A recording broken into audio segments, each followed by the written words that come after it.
ठीक है। नमस्कार सभी को। कैसे हैं आप सब? अच्छा लगा यहां आपके साथ होकर। मैं अपने YouTube चैनल से लाइव हूं और आज 9 अक्टूबर है, बुधवार।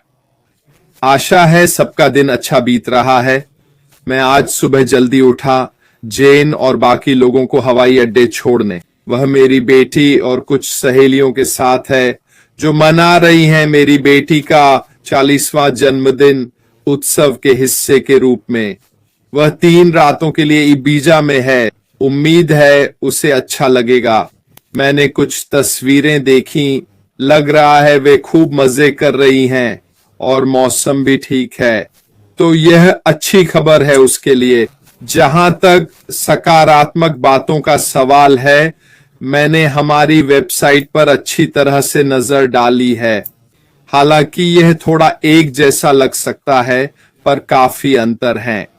मैं नहीं चाहता कि लोग वास्तव में मुझे और दूसरों को भी बहुत कुछ मिल रहा है।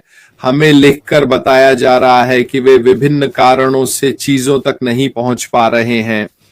वे इसके बारे में क्या करें, हमें वास्तव में याद रखना चाहिए वही जो हमारे सीईओ ने कहा था, यह सिर्फ हमें शुरू करने के लिए है ताकि हम लॉग इन करके अपने खाते और जानकारी देख सकें। बाकी सब समय के साथ आएगा।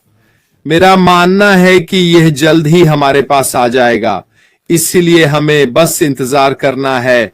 और जानकारी सुनने के लिए मुझे यकीन है कि कुछ ऐसा होगा जो हमें भी करना पड़ेगा, लेकिन हमें उन बातों पर जल्दबाजी नहीं करनी चाहिए। अटकलें वास्तव में कोई मदद नहीं करती।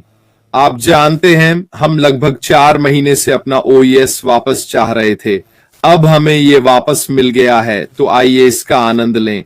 जैसा मैंने कल डिजिटल ब्लूप्रिंट और तान्या ऑन पैसिव पर कहा था, धन्यवाद आपने मेरी टिप्पणी ऑन पैसिव नेशन पर डाली। मेरे लिए ओईएस वापस पाना अपने आरामदायक कंबल में लिपटने जैसा है। ये फिर से बहुत सुरक्षित लगता है, जैसा कि हमारे सीईओ अश्विन फैरो चाहते हैं कि हम महसूस करें। हमें एक बार फिर से अपना सुरक्षित आश्रय मिल गया है। ऑन पैसिव में हमें उस जगह का आनंद लेना चाहिए जहां हम जा सकते हैं।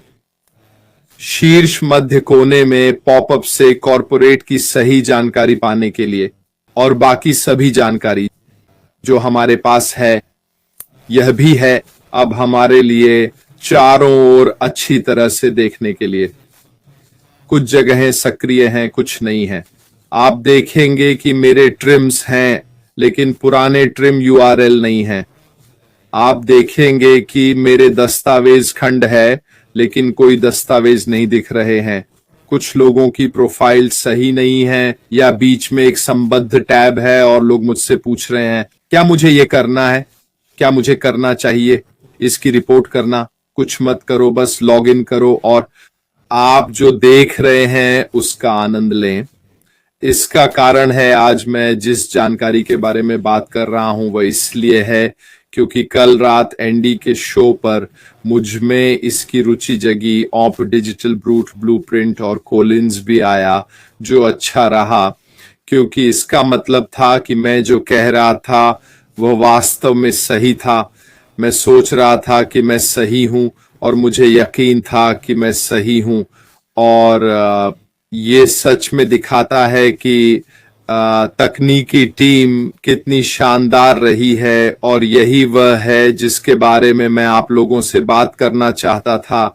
क्या हमने सिर्फ सारा डेटा पुनः प्राप्त किया जो हमारी जानकारी, टीम्स वॉलेट आदि हैं, बल्कि सभी उत्पादों का डेटा, वह सारी कोडिंग जो करनी थी। और कल मैं जिस बारे में बात कर रहा था वो था कि कैसे उन्होंने कुछ ऐसा लिया जो विरासत में मिला था, जिसे उन्होंने नहीं बनाया, और उसे नए सर्वर पर फिर से जोड़ा, और वो अभी भी वैसा ही दिखता था। तो इससे मेरा क्या मतलब है? अब मैंने जो उदाहरण दिया वो था गोडैडी का। हम में से ज्यादातर ने पहले डोमेन नेम के लिए गोडैडी का इस्तेमाल किया है। गोडैडी डोमेन के साथ वे आपको 3 पेज की वेबसाइट बनाने की सुविधा भी देते हैं, उसी कीमत में या थोड़ा ज्यादा में। इससे ज्यादा पैसा नहीं बनता। अब अगर आप इसका इस्तेमाल करते हैं और इस रास्ते पर जाते हैं तो आप उनके सारे टेम्पलेट्स और जानकारी का इस्तेमाल करके GoDaddy साइट पर ही एक बहुत अच्छी वेबसाइट बना सकते हैं और फिर आप इसे लाइव कर सकते हैं ताकि आपकी सारी जानकारी इंटरनेट पर आ जाए और हर मायने में ये आपकी है, ये आपकी ही लगती है। आपने इसे बनाया है, आपका इस पर पूरा नियंत्रण है। लेकिन यहां एक लेकिन है, वो सारे टेम्पलेट और वेबसाइट GoDaddy का हिस्सा हैं और उनके सर्वर पर हैं। अगर वे प्लग खींच लें तो आप सब कुछ खो देंगे, समझे? क्योंकि आपके पास डेटा का कोई बैकअप नहीं है, वेबसाइट और उसकी जानकारी का बैकअप नहीं है, सब GoDaddy के सर्वर पर है। यही कुछ ऑन पैसिव और AWS सेवाओं के साथ हुआ था। हमने मतलब टेक टीम ने, जो प्रभारी थी, इकोसिस्टम बनाया। उन्होंने AWS सर्वर पर प्रोडक्ट्स, सेवाएं और OES बनाए। वे AWS में लॉग इन करके हमारे सामने जो दिखता था वो बनाया, और जब वो डाउन हुआ तो क्या हुआ? सब कुछ डाउन हो गया। हमें कोडिंग, जानकारी और बाकी सब तक पहुंच नहीं थी। पर नए टेक गाइज ने कामयाबी पाई। कैसे? मुझे नहीं पता, ये मेरी समझ से परे है, लेकिन उन्होंने AWS सर्वर से वो सारी जानकारी निकाल ली। इसे लीजिए, देखिए, तय कीजिए कि अच्छे बिट्स क्या थे, बुरे बिट्स क्या थे, उन्हें क्या चाहिए, क्या नहीं चाहिए। सब कुछ एक ऐसे फॉर्मेट में वापस जोड़ें जो बिल्कुल वैसा ही हो जैसा हमें चाहिए, और इसे फिर से किसी दूसरे सर्वर पर डाल दें। लेकिन यहां फर्क है, अब सब कुछ सर्वर से स्वतंत्र रूप से बनाया जा रहा है। तो ये कुछ ऐसा है जैसे अपने कंप्यूटर पर अपने सॉफ्टवेयर से वेबसाइट बनाना और फिर उसे किसी और के सर्वर पर लोड करना। इसका मतलब है कि अगर आप चाहें तो आप इसे काट छांट कर किसी दूसरे सर्वर या कहीं और ले जा सकते हैं। इससे फर्क नहीं पड़ता, क्योंकि वो सारी जानकारी आपके पास आपके कंप्यूटर पर है और फिर आप बस उसे कहीं और रख देते हैं। तो ये एक ऐसी जगह है जहां ये लोगों की संख्या को संभाल सकता है। अब लोगों की संख्या की बात करें तो अशरफ फराह से मिले पॉपअप ने हमें बहुत दिलचस्प आंकड़े दिए, है ना? 6 घंटे की अवधि में उस पेज पर 12.5 मिलियन इंप्रेशंस के। अब लोगों ने मुझसे पूछा है, क्या इसका मतलब है कि 12.5 लोग इकोसिस्टम में लॉगिन हैं? क्या इसका मतलब है कि ट्रैफिक के हिसाब से 12.5 मिलियन लोग हैं? इसका वास्तव में क्या मतलब है? सरल शब्दों में वो 12.5 मिलियन पेज व्यू हैं। यानी जब आपके सामने एक पेज है तो पहली बार लॉग इन करने पर एक व्यू होता है। अब आपके OES पेज पर मेनू बार, टैब और बाकी सब कुछ है ना? जब भी आप उस पेज पर कुछ और क्लिक करते हैं वो एक और पेज व्यू होता है। मेरे जैसे लोग तो हर जगह देखते फिरते हैं। मैं सब कुछ क्लिक करता हूं, इधर उधर देखता हूं, वगैरह वगैरह। शायद मैं अकेले ही 6 मिलियन व्यू जोड़ दूंगा। लेकिन यही कारण है कि प्रोग्रामर के लिए पेज इंप्रेशन बहुत महत्वपूर्ण है, क्योंकि ये दिखाते हैं कि लोग कहां देख रहे हैं, क्योंकि आपके पास ये सारी जानकारी होती है और ये आपको पेज के हॉटस्पॉट दिखाता है ताकि आप जान सकें कि लोग कहां जा रहे हैं, वे क्या देख रहे हैं और फिर से वे क्या नहीं देख रहे हैं। तो ये प्रोग्रामर के लिए वाकई अच्छी जानकारी है, पर किसी भी तरह ये उस पेज की गतिविधि को पूरी तरह नहीं दिखाता। 6 घंटे में 12.5 मिलियन क्लिक अद्भुत हैं दोस्तों। इसका मतलब है कि आप लोग OES में बहुत सक्रिय रहे हैं, हर जगह क्लिक कर रहे हैं। ये शानदार है।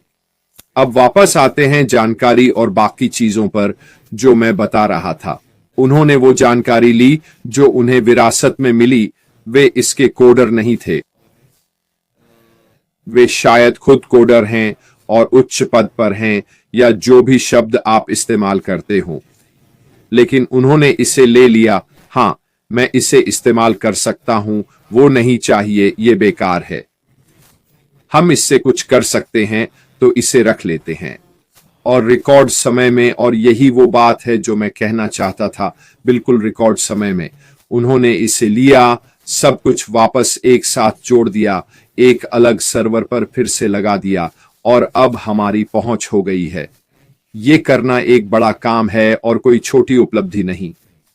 ये लोग वाकई में बहुत प्रतिभाशाली हैं। जो वे करते हैं उसमें वे निश्चित रूप से अपने क्षेत्र के शीर्ष पर हैं। मतलब किसी भी पेशे में जितना करोगे उतने ही माहिर होंगे। शेफ के तौर पर मैं भी खाना पकाने में काफी अच्छा हूं। किसी भी काम में जितना लंबा करोगे उतने ही कुशल हो जाओगे। और ये साफ दिखता है ना, कि ये लोग अपना काम जानते हैं, वरना दूसरों को यहां पहुंचने में बहुत वक्त लगता। तो मुझे लगता है अगले कदम क्या होंगे? मेरी राय में कुछ नहीं सुना, कुछ नहीं पता। मुझे लगता है कि हम वहीं रहेंगे जहां हम अभी ओईएस के साथ हैं, शायद एक हफ्ते तक, ताकि हम न सिर्फ जिन्हें एक्सेस मिला है वे अच्छे से देख और इस्तेमाल कर सकें और सब कुछ चेक कर सकें, बल्कि उन सभी लोगों को भी पर्याप्त समय मिले जो हमारी तरह सक्रिय नहीं। वे ओईएस में लॉग इन करें, अपने विवरण की जांच करें और अपने खातों को देखें इत्यादि। मुझे लगता है कि उसके बाद जल्द ही हम इकोसिस्टम में नई चीजें देखेंगे। अब मैं ये कहूंगा और एक बार फिर दोहराऊंगा, अभी का इकोसिस्टम बस एक सीढ़ी है दोस्तों। ये वह जगह है जहां कॉरपोरेट ऑन पैसिव हमें वो जानकारी दे सकता है जो हमें चाहिए ताकि हम अगले चरण में जा सकें, ताकि हमारे खाते सुरक्षित रहें, ताकि हम किसी भी छोटी मोटी बात को सुलझा सकें ऑन पैसिव के अगले चरण में जाने से पहले। वह अगला चरण क्या होगा मुझे नहीं पता, पर हमारे सीईओ ने कहा कि हम जो देखेंगे उससे हम हैरान रह जाएंगे। यह उम्मीद से भी बड़ा और बेहतर है। तो मुझे पक्का पता है कि जो भी होगा वो सबसे बेहतरीन होगा। मैं अगले चरण के लिए सच में उत्साहित हूं। लेकिन अभी आइए अपनी तकनीकी टीमों को धन्यवाद दें ओईएस को फिर से चालू करने के लिए, जिससे हम में से ज्यादातर लोग, मैं सबकी बात नहीं कर रहा, पर निश्चित रूप से हम में से अधिकांश अब अपने खातों तक पहुंच सकते हैं। एक बार फिर हम अपनी प्रोफाइल देख सकते हैं, हम अपने विवरण जांच सकते हैं और रोजाना लॉग इन करके मजा ले सकते हैं जैसा हम पहले करते थे। वो सुरक्षित माहौल ओईएस की आरामदायक चादर में लिपटा, ये जानते हुए कि मैं बिल्कुल सही जगह पर हूं, सही समय पर। और हम सब बस अपने सीईओ या कंपनी से अगले कदमों के बारे में निर्देश का इंतजार कर रहे हैं। तो दोस्तों, अगर आप लॉग इन नहीं कर पा रहे हैं तो चिंता न करें, सब ठीक हो जाएगा। सपोर्ट नेटवर्क अभी डिफॉल्ट रूप से काम नहीं कर रहा है, हमें यह पहले ही बता दिया गया था। सेब, हाँ, मोबाइल ऐप अभी एक्टिव नहीं है, ये सिर्फ डेस्कटॉप पर है। ये केवल onpassive.com के जरिए डेस्कटॉप पर है। तो फिलहाल ये सिर्फ इंटरनेट पर ही चल रहा है। हाँ, ऐप फिर से वापस आ जाएगा, तो इसकी चिंता मत करो। लेकिन अभी के लिए उन्हें अपना काम करने दें, उन्हें सब कुछ सुलझाने दें। उन्हें ओईएस की बजाय ऑन पैसिव के अगले फेज पर ध्यान देना चाहिए। जो ओईएस हम अभी देख रहे हैं वह बस एक होल्डिंग एरिया है। यह बस एक सुरक्षित जगह है जहां हम सब जा सकते हैं, लेकिन हम नहीं जाने वाले। जैसा कि प्रीति हेनरी ने कहा, यह काम कर रहा है। मेरे हिसाब से तो नहीं कर रहा। ओईएस ऐप आईफोन पर काम नहीं कर रहा है, तो ये एंड्रॉयड पर चल सकता है, पर आईफोन पर बिल्कुल नहीं। मैं आज फिर से चेक करूंगा, शायद अब काम करने लगा हो, पर मैं रोज चेक नहीं करता। आज अभी तक नहीं किया और ये अभी भी लोड हो रहा है। यानी आईफोन पर नहीं, एंड्रॉयड पर है या नहीं पता नहीं। सेब कहता है एंड्रॉयड पर भी नहीं चल रहा तो नहीं चल रहा। ठीक है, मुझे लगा भी नहीं था क्योंकि वो भी उसी समय बंद हुआ था। तो सब अच्छी खबर है दोस्तों, जो आने वाला है उसका बेसब्री से इंतजार है। पर अभी अगर पासवर्ड भूल गए हैं तो बस इंतजार करें।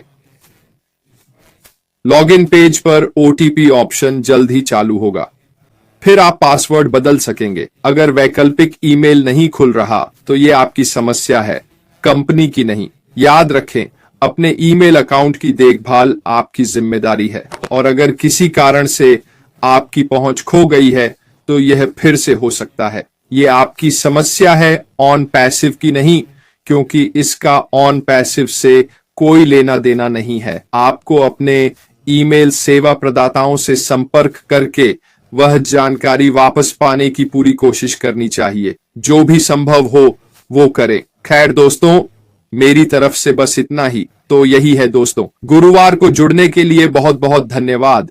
कल शुक्रवार दोपहर को हम लाइव होंगे। मुझे डर है, हालात देखकर तय करना होगा, पर अगर हो सका तो मैं जरूर करूंगा। कल मैं वीकेंड रिव्यू भी करूंगा और कोई नई जानकारी हुई तो वो भी बताऊंगा। रेल वॉक भी यहाँ है, मैंने अभी आपका नाम देखा। मेरी तरफ से बस इतना ही दोस्तों, आपका दिन अच्छा हो। जल्द ही फिर बात होगी। फिलहाल अलविदा।